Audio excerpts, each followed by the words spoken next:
ustedes han visto, y ya lo mencionamos una vez, Giselle Pelicot, esto es un flagelo que no solamente afecta a los países en desarrollo, esto afecta al mundo entero. Claro, es grave, más grave en ciertos estratos y en ciertos países, países en desarrollo como el nuestro.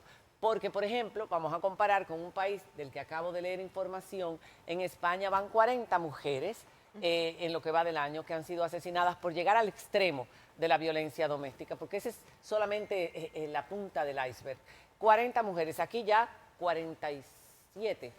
46. Sí, 46, pero de España manera tiene oficial. 4 veces la población de la República Exactamente, entonces Dominicana. aquí es más grave, pero afecta al mundo Claro. entero. Y nos quedamos con la boca abierta cuando este mismo año se destapó un caso a nivel público, porque ya desde el 2020 estaba siendo investigado y estaban siendo procesados en Francia. Y Giselle Pelicot, esta mujer que era sedada por su esposo y que durante 10 años ese pervertido, enfermo y padre de sus hijos, invitaba a hombres a que llegaran a la residencia, violaran a su mujer y él grababa absolutamente todo lo que ocurría.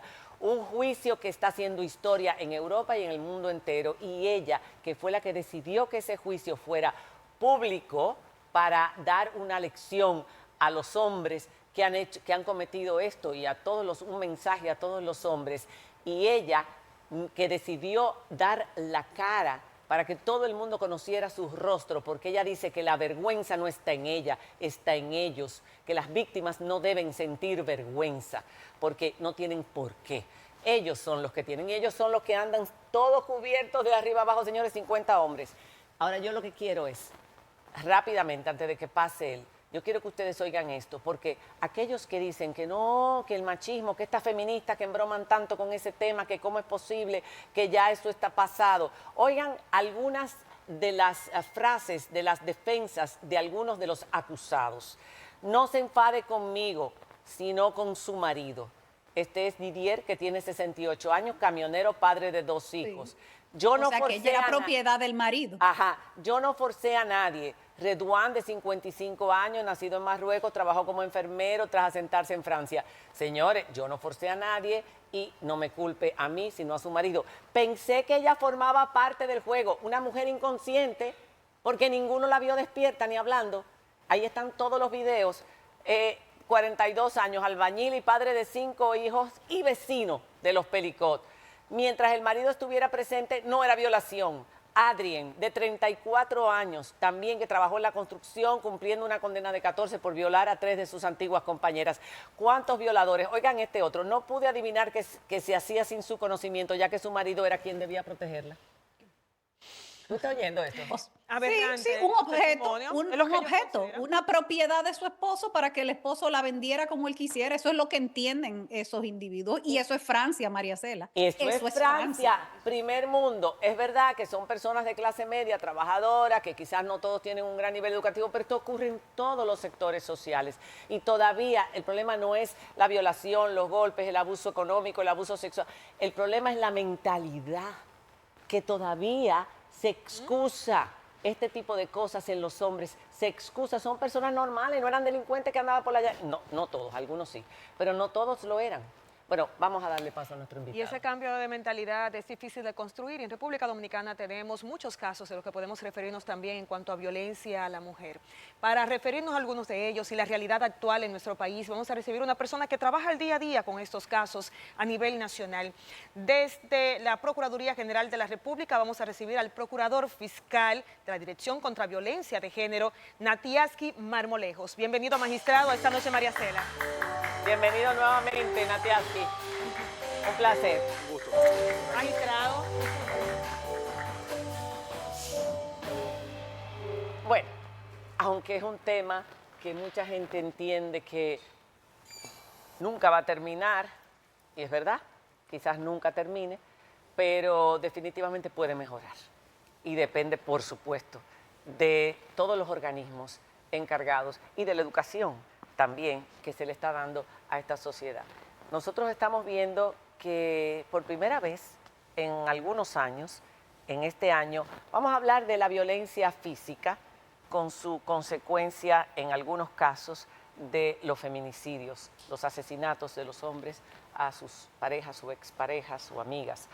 eso ha bajado. En comparación con el 2020 hasta el 2024, ¿cómo han sido las estadísticas y a qué se debe ese descenso en este año 24? Muchas gracias por la invitación, a usted, María Cela, a Nairobi, a Diana, que está en Canadá, y a toda su audiencia.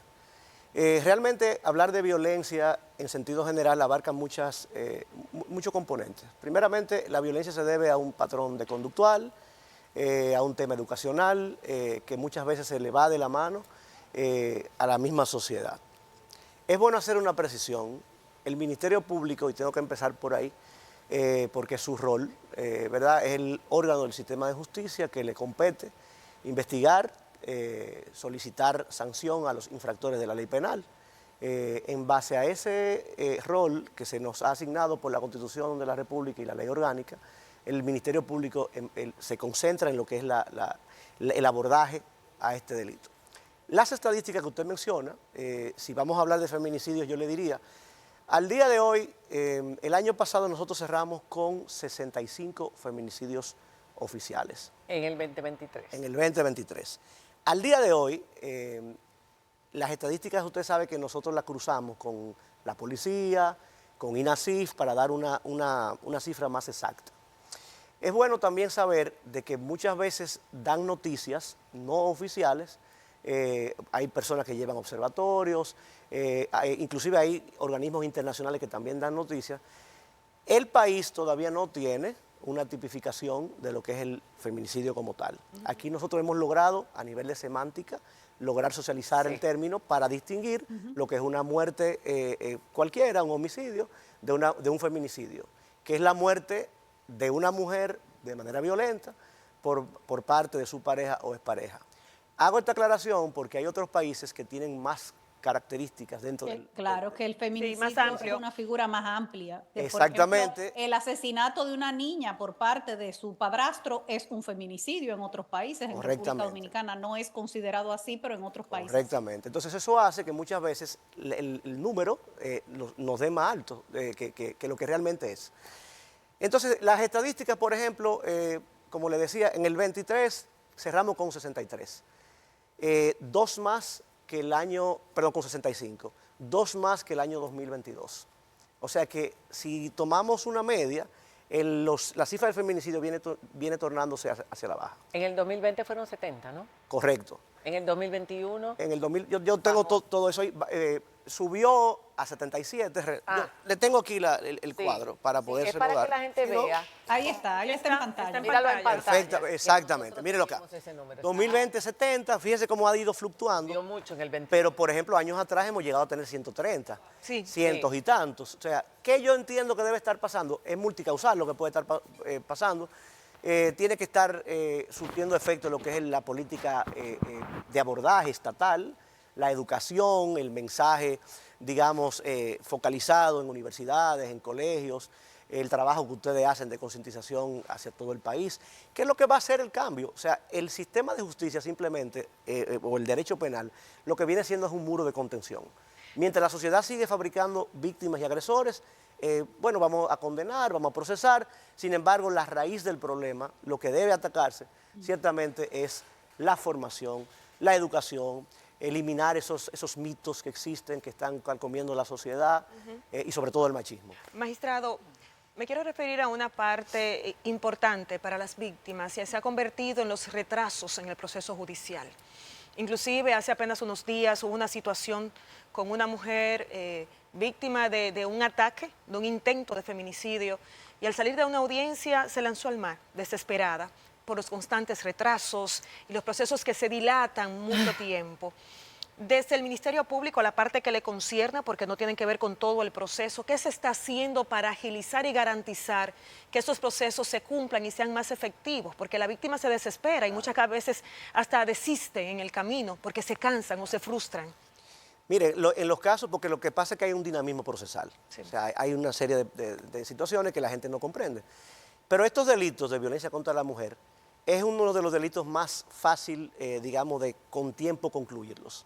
Porque por lo general los medios de probatorio Cuando hay violencia física, el certificado médico legal, el peritaje psicológico que se le hace a todas las víctimas, si hay algún testigo, si hay alguna llamada. O sea, que deberían ser más ágiles. Exacto, no, y se presenta todo a tiempo. Rápido. Ahora, eso no va a quitar de que la defensa técnica del imputado solicite, ¿verdad?, aplazamiento, con fines de derecho, o sea, que la ley le favorece, ¿no? Y eso hace muchas veces, no sé si ustedes han escuchado, ya en casos cualquiera, que han aplazado un expediente tantas veces. Sí. Muchas veces de esas, la mayoría de veces de esas son aplazamientos a petición de la defensa, para empoderarse del caso, para presentar un testigo. O para retrasarlo a propósito O también. para retrasar. Esas son tácticas. Sí, dilatorias, hay que dilatorias. decirlo. Tácticas dilatorias. Son tácticas dilatorias, las conocemos así jurídicamente hablando, y eso hace que evidentemente la víctima se desespere. El Ministerio Público en la violencia contra la mujer tiene inclusive una instrucción, desde el al máximo nivel, de que el caso de violencia intrafamiliar, el Ministerio Público tiene que presentarlo antes inclusive de los 6 meses, cuando vence, si es el plazo máximo de la etapa preparatoria, o de los 3 meses cuando se le ha asignado prisión preventiva. Tiene que concluirlo a tiempo para evitar que la víctima se desespere y eso permita que se vaya del proceso. O que siga siendo víctima. O que siga siendo víctima. Se Porque revictimiza cuando por el el hombre sistema. está en el proceso, ahí es cuando más ejerce. Correcto. Y amenazas. Amenazas, la familia, él mismo, para que desista la presiones. mujer. Claro que sí. Exacto. Y sobre todo, porque ustedes saben que esto es un delito de orden público. Sin embargo, cuando la víctima se sustrae del proceso, ciertamente lo el fiscal mismo. puede continuar el Pero proceso no y es está lo mismo. instruido a hacerlo, pero ¿cómo usted va a insertar, cómo usted va a incorporar esa prueba que representa muchas veces la misma víctima si no está? No es lo mismo para un asalto, imagínese para un tema como Entonces ese. los casos se caen muchas veces en esa tonalidad y ya entonces, el Ministerio Público, tal cosa, o el juez también se emprende, pero es que es el mandato legal que hay que asumir cuando no se tiene los elementos probatorios en ese sentido. Magistrado, dos cosas. Quejas históricas que se han dado en torno a la forma de abordar la violencia de género desde la justicia. Una, la queja de muchas mujeres víctimas de violencia, de que cuando fueron a poner al destacamento la denuncia o donde fuera a la fiscalía que fueran a poner la denuncia, no encontraron, digamos, el apoyo y la sensibilidad para tratar el tema y en algunas ocasiones hasta entregarle a las propias víctimas las órdenes de detención contra los agresores, algo absolutamente irregular, pero que ha sido una práctica en la República Dominicana. Ese punto. Y el otro que quisiera que usted me respondiera también es el tema de los acuerdos con los agresores. Vimos hace unos años cómo se dieron una serie de feminicidios de individuos que habían hecho acuerdos con el Ministerio Público para ser puestos en libertad. Quiero saber en qué estado están esos dos puntos.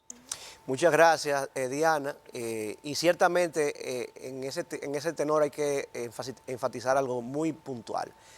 El Ministerio Público ha instruido, hay unas cuantas instrucciones de los últimos procuradores generales de la República en ese sentido. Se ha protocolizado la actuación del Ministerio Público frente a una denuncia o a un caso de violencia contra las mujeres. Y se ha penalizado inclusive acciones como la que ella menciona de entregarle citatorio para que ella misma vaya. Para que ella misma. Porque eso les pone más, ¿verdad? en Una riesgo. barbaridad. Algo inconcebible. Correctamente, el fiscal tiene aspectos disciplinarios que se le llevan cuando eso ocurre y que eso permite que la mujer siga siendo victimizada o agredida o muchas veces la matan, ¿no? Eso, entre otras cosas, hay una instrucción que se llama lo que el fiscal tiene que hacer, los mandamientos, o por decir así, de protección de las víctimas, donde el fiscal recibe la denuncia, no importa dónde es cometido el delito, donde el fiscal inmediatamente dicta una orden de protección, le ofrece a la casa de acogida a la víctima en todos los casos, lo cual es algo optativo, no es obligatorio. Notifica al destacamento más cercano donde la víctima pone la denuncia, se encarga de hacer llegar los actos procesales a la víctima. Esas son instrucciones del Ministerio Público. ¿De cuándo son esas instrucciones, perdón, magistrado? ¿Perdón? ¿Esas instrucciones ¿en qué año se hicieron? Eso que yo le estoy mencionando son del año 2017. 17. Sin embargo, la magistrada Miriam Germán dictó también las instrucciones generales para casos de violencia intrafamiliar, género y delitos sexuales, que también aborda algo que le inquieta a Diana, que es el tema de los acuerdos.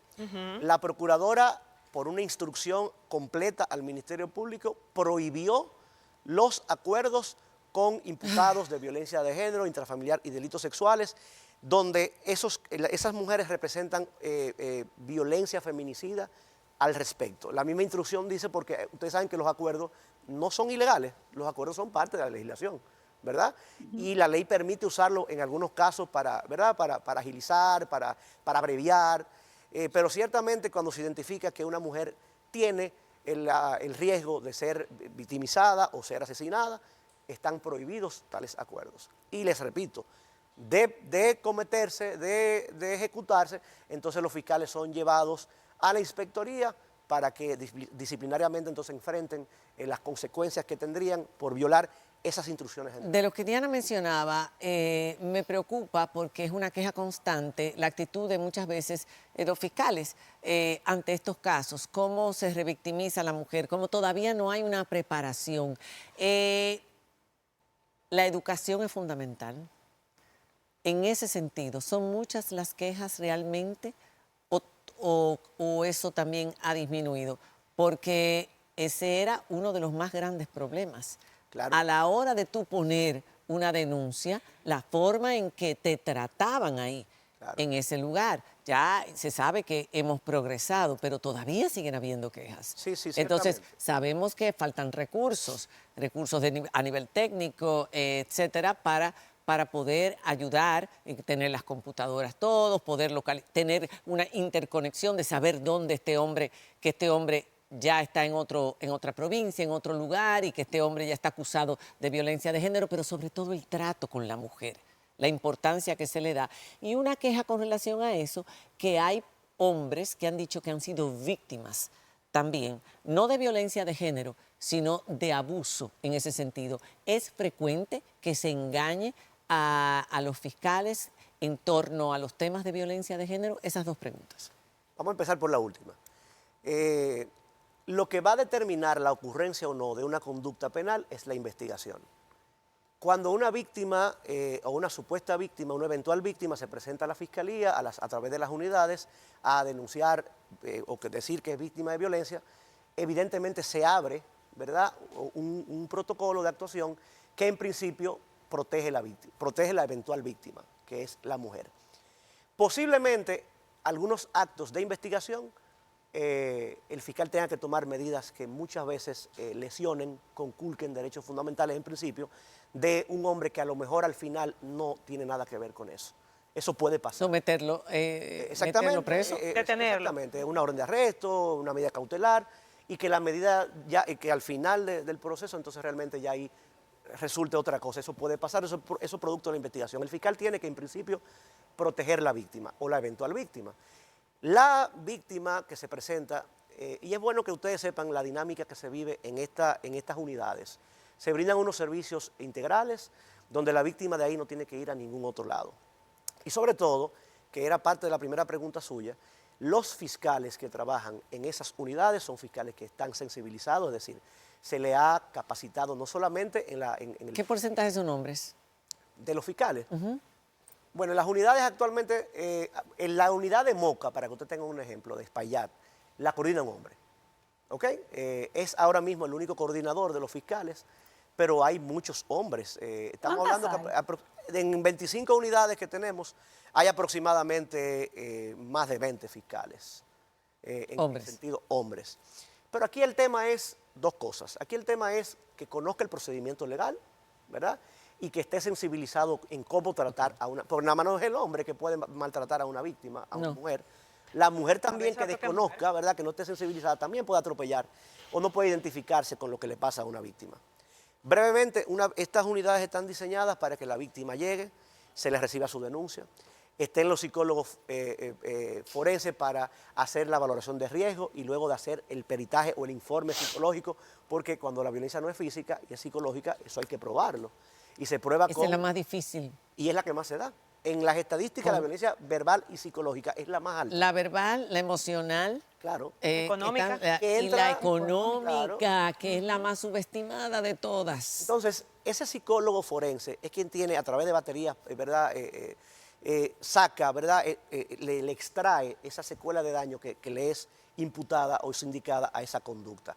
Pero también si es víctima de golpe físico, está también el médico legal, que Legis. va a ser el certificado médico que dice el tipo de golpe que usted cursa y el tiempo en que curan. Ok. Cuando es delitos sexuales están también los ginecólogos forenses. ¿Cuánto es la pena en el caso de que sea violación dentro de una relación? La violación sexual, la pena es igual. Dentro de una relación... Matrimonio, y fuera. convivencia, Fuera. noviazgo, amantes, lo que Violación sea. sexual, oigan bien, dice el Código Penal. ¿Qué es violación sexual?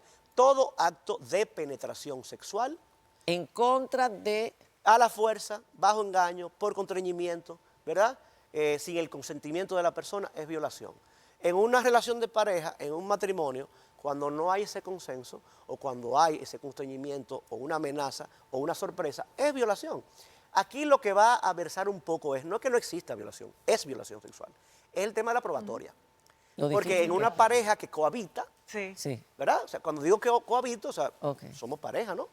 Y sostenemos intimidad. Entonces ya ahí lo que puede complicarse un poco o hacer un poco más difícil es que yo, por ejemplo, en 2 días anteriores me diste el consentimiento y otro día no me lo diste, porque somos pareja de larga data. Entonces, no es que no hay violación. Es violación y el Código Penal los indica como tal y es para mí más grave que una violación que se dé con alguien que no conoce, porque un quien está desconocido, llamado una desconocida. A proteger. tener consentimiento contigo, o sea, por Dios. La pena La pena va de la violación sexual hasta los 20 años. y la de abuso sexual, abuso físico, perdón, golpes. Los golpes y heridas Depende hasta de- 10 años. hasta 10 Pues años 5 depende años de- y con lo agravante hasta 10. Exacto. ¿Ok? Algunos agravantes es que la violencia se dé en presencia de niños, Exacto. cuando ha usado armas o amenaza de usar armas. Un último mensaje, ya no nos queda tiempo, son las 8:24. Un último mensaje rapidito. De parte suya, como representante de órgano persecutor, a las personas que todavía entienden que no hay feminicidio o femicidio, que eso no existe, porque no hay hombres que salen a la calle a matar mujeres. Esa es la famosa frase que todavía están repitiendo y están metiendo en la conciencia o en el inconsciente de personas que no tienen un buen nivel educativo para entender esto, que esto no es un asunto de guerra de hombres contra mujeres, que es una realidad. Y si usted quiere, puede ver el caso de Giselle Pelicot, por amor a Cristo. ¡Qué barbaridad! Y eso ocurre en un país como Francia y en tantos otros países, tantas barbaridades similares. Bueno, María Cela y a toda la audiencia, realmente es importante educar. Es importante desde que tengamos los niños pequeños hacerle ver la importancia del respeto, de la igualdad que tenemos niños y niñas ante la ley, ¿verdad? Y de la realidad latente que hay no solamente en este país, en el mundo, de cómo por imposición del hombre sobre la mujer, y cuando eso se atenta, entonces el hombre explota. El hombre entonces por no, digamos, sentir que está perdiendo poder, control sobre una mujer, sobre una pareja, sobre una expareja, entonces estalla en violencia, la mata, por una serie de mitos, como hablaba en principio, que tenemos que ir desmontando. Y que ese crimen empieza con un golpe. Claro. Con un antes de golpe. un golpe. Antes. Fíjese, la violencia Hasta física es la antes. última que Incluso se da. Sí. Sí. Por ejemplo, un descalificativo, un insulto. Un insulto, un levantar la mano, un empujar una contra la pared, amenaza. un empujar contra la pared, un prohibirte y violencia. aislarte de todo el mundo. Eso es violencia. Son- Desde ahí empieza. Son tantos los síntomas, pero todavía, por desgracia, la violencia económica que está subestimada hace que muchas veces muchas mujeres no puedan salir de ahí porque no saben qué hacer y la gente le dice que tú vas a hacer con todos esos muchachos, quién te va a mantener, si lo metes preso, quién le va a pasar la manutención a tus hijos. En fin. Y sobre todo que ellas se conozcan y que se identifiquen como víctimas, como tal. Porque también Exacto. la normalización, la cultura hace que ella entienda que eso es parte del Y día a eso día. no es malo. Y eso realmente... Eso no es malo, somos víctimas en un momento, pero determinamos nosotras mismas hasta cuándo somos, hasta cuándo. Y todas podemos ser víctimas, todas, no importa el nivel educativo, todas las mujeres podemos ser víctimas en un momento de este tipo de violencia. Está en nosotras determinar hasta cuándo. Y que denuncien, Gracias. que denuncien. Gracias. Enhorabuena. Gracias, magistrado. Bueno, hacemos una pausa y cuando regresemos Tenemos a Lisette Montolillo con nosotros, ya volvemos. Ella también tiene una historia, ya regresamos.